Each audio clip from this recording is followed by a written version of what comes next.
meilleur petit déjeuner pour perdre du poids? Et si la réponse dépendait de tes hormones? Une étude très intéressante a comparé 6 femmes en surpoids et 6 femmes très minces. Elles ont toutes consommé exactement la même chose, un shaker composé uniquement de glucides. Et les chercheurs ont observé la production d'une hormone clé, le GLP-1. Pourquoi le GLP-1 est important? Parce que le GLP-1 est une hormone qui réduit ton appétit, augmente ta satiété et ralentit ta digestion. C'est d'ailleurs le mécanisme utilisé par des médicaments comme l'Ozempic. Mais ton corps est aussi capable de le produire naturellement. Alors, quels sont les résultats surprenants que les scientifiques ont obtenus? C'est que après avoir consommé ce shaker, les femmes minces ont produit beaucoup de GLP-1. Elles se sentaient rassasiées.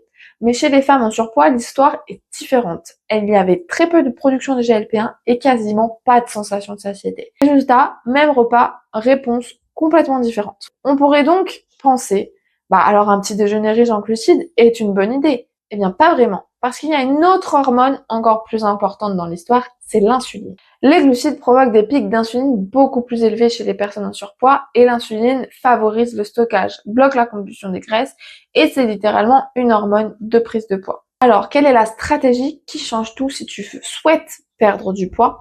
Eh bien, pour contourner ce désavantage métabolique, il faut changer de façon de manger.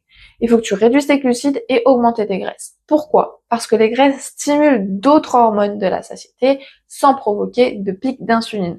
Résultat, tu as moins faim, tu as une énergie plus stable et tu perds du gras plus facilement. Ton corps ne réagit pas comme celui d'une autre personne et ce n'est pas un manque de volonté, c'est vraiment une réponse hormonale différente et un contexte différent. Une fois que tu l'as compris, eh bien tu peux enfin adapter ton alimentation intelligemment.